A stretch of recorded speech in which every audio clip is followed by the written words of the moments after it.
গরু বাচ্চা প্রসব করার 2 বছর হয়ে যাচ্ছে, এখনো হিটে আসছে না। কেন হিটে আসছে না এবং কি চিকিৎসা দেবেন জানতে চাইছেন, চলুন জেনে নিন।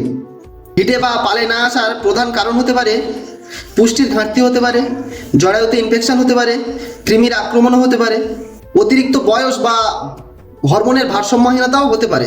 এখানে করণীয় কি, চিকিৎসা কি জেনে নিন। প্রথমে ভালো মানের গরুর ওজন অনুপাতে কৃমির ঔষধ খাওয়ান। কৃমির ঔষধ খাওয়ানোর পর ওজন অনুপাতে 10 দিন, মিনিমাম 10 দিন লিভার টনিক খাওয়ান। দ্বিতীয়ত, ভিটামিন A D3 এবং ক্যালসিয়াম আপনি খাওয়াতে পারেন, ইঞ্জেকশনও দিতে পারেন। আপনি ইঞ্জেকশন দিলে 10 দিন অন্তর, মাসে 3 বার দিন, আর খাওয়ালে মিনিমাম 15 দিন খাওয়ান ওজন অনুপাতে। সাথে ক্যালসিয়ামও 15 দিন খাওয়াবেন। গরুর ওজন অনুপাতে 50 ml 100 ml করে খাওয়াবেন, মিনিমাম 15 দিন খাওয়াবেন এগুলো। সাথে পুষ্টিকর দানাদার খাবার দেবেন, সাথে দানাদার খাবারের পাশাপাশি পর্যাপ্ত পরিমাণে কাঁচা ঘাস দেবেন। এই চিকিৎসার দিন আশা রাখছি গাভী হিটে চলে আসবে। এবং এই চিকিৎসার পর যদি না আসে, আপনি কোনো নিকটবর্তী পশু চিকিৎসককে ডেকে একটু চেক করাবেন ইনফেকশন আছে কিনা জরায়ুতে, যদি থাকে অ্যান্টিবায়োটিক দেবেন এবং ডিম্বাশয় সচল করার জন্য হরমোন ইঞ্জেকশন দেবেন।